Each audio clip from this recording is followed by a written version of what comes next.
கர்த்தருடைய பரிசுத்த நாமத்துக்கு ஸ்தோத்திரம். கர்த்தர் வந்து என்னோட 14 வருஷம் ஸ்கூலிங்கை வந்து நல்லபடியாக முடிச்சதுக்காக கர்த்தருக்கு ஸ்தோத்திரம். ஏன்னா நிறைய சான்சஸ் இருக்குது டிஸ்கன்டினியூ பண்ணுறதுக்கு. ஆனால் கர்த்தர் எங்களோட தேவையும் சந்தித்து கர்த்தர் என்னை நல்லபடியாக ஸ்கூலிங்கை முடித்ததுக்காக கர்த்தருக்கு ஸ்தோத்திரம்.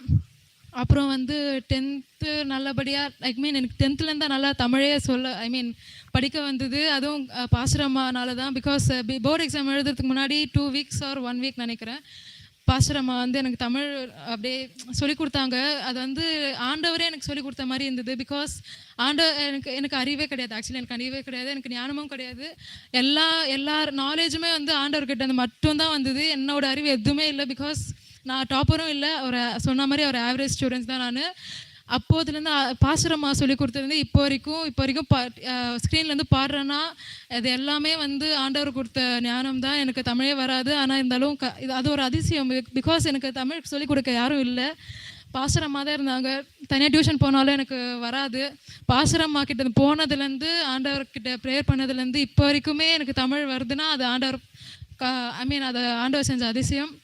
அண்ட் அப்புறம் வந்து இப்போது 12th ரிசல்ட்ஸ் இந்த வாரம் வந்தது சிபிஎஸ்சிலேருந்து. அதுலேருந்து எனக்கு 81.4% வந்ததுக்காக ஆண்டவரை சோத்துக்கிறேன். பிகாஸ் நிறைய டாப்பர்ஸ் இருக்காங்க, பட் அதுலேருந்துமே வந்து எனக்கு இந்த அளவுக்கு மார்க் எடுக்கிறது எனக்கு சுத்தமாக தகுதி இல்லை. பிகாஸ் நான் அதான் திருப்பி சொல்கிறேன், நான் ஆவரேஜ் ஸ்டூடெண்ட். அது வந்து எனக்கு அது ஒரு மாதிரி புதுசாக இருந்தது.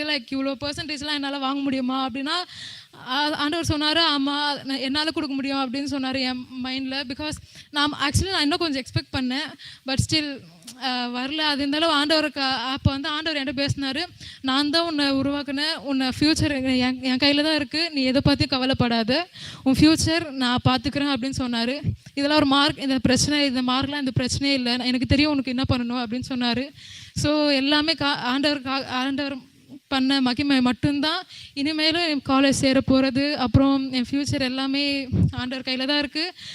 எனக்காக ஜெபித்த பாஸ்டரப்பா, அவங்க ஃபேமிலி, சபை மக்கள் எல்லாருக்குமே ரொம்ப நன்றி. All glory to be God. Amen.